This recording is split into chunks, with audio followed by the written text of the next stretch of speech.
Assalamualaikum warahmatullahi wabarakatuh. Perkenalkan, nama saya Salvi Lestari dari 12 IPA 1. Di sini saya ingin membahas sedikit materi tentang substansi genetika. Apa sih substansi genetika itu?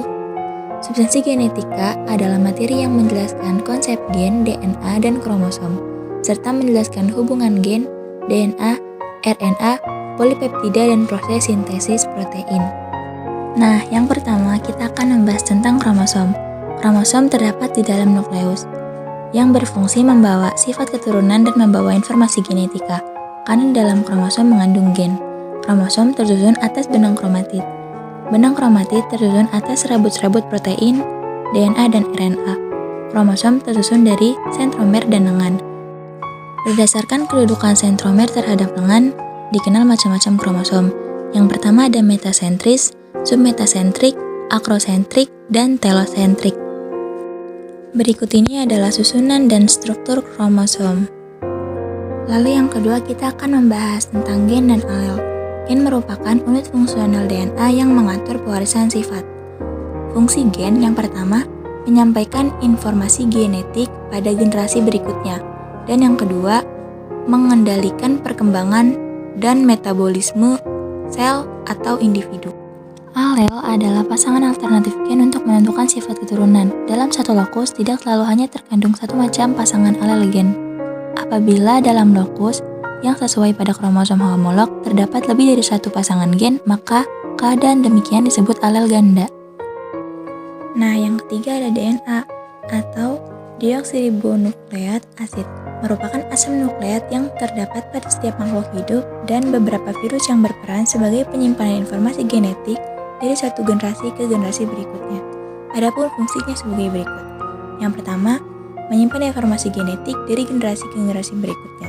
Dan yang kedua, mengontrol reaksi metabolisme yang terjadi dalam sel. Gambar berikut adalah struktur DNA. Nah, DNA terdiri atas 3 komponen dasar. Yang pertama, gugus fosfat, yang kedua, deoksiribosa, dan yang ketiga, basa nitrogen, yang terdiri dari purin yang menghasilkan basa adenin dan guanin, dan pirimidin yang menghasilkan basa sitosin dan timin. Selanjutnya ada RNA atau ribonukleat asid. Adalah rantai tunggal yang tersusun dari gula ribosa fosfat dan basa nitrogen yang terdiri atas purin yang menghasilkan basa adenin dan guanin, serta pirimidin yang menghasilkan basa sitosin dan urasil. RNA merupakan rantai nukleotida. Molekulnya lebih kecil daripada DNA dan berperan dalam sintesis protein. Fungsi RNA yang pertama sebagai materi genetik pada beberapa virus, seperti pada rhinovirus, yakni virus penyebab rabies. Yang kedua, membantu DNA dengan melakukan instruksi yang dikode DNA. Yang ketiga, berperan sebagai pembawa pesan dari DNA ke ribosom. Dan yang keempat, membantu ribosom untuk memilih asam amino yang pas dalam pembentukan protein.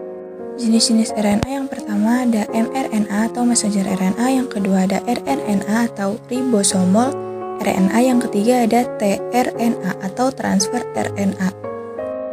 Berikut ini adalah tabel perbedaan DNA dan RNA.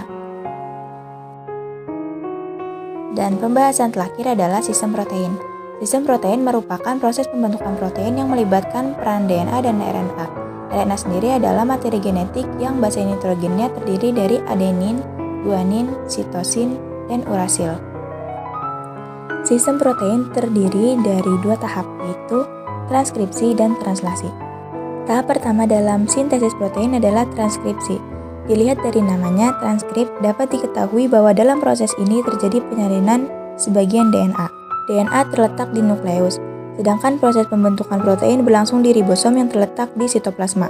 DNA tidak dapat bergerak sendiri menuju ke ribosom, sehingga dibutuhkan fasilitator yaitu RNA polimerase untuk datang ke DNA, pembuatan cetakannya, dan menyuruhnya pergi ke ribosom.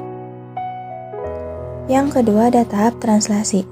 Translasi merupakan proses penerjemah kode DNA sehingga menghasilkan rantai polipeptida penyusun protein. Sekian presentasi dari saya, kurang lebihnya mohon dimaafkan. Wassalamualaikum warahmatullahi wabarakatuh.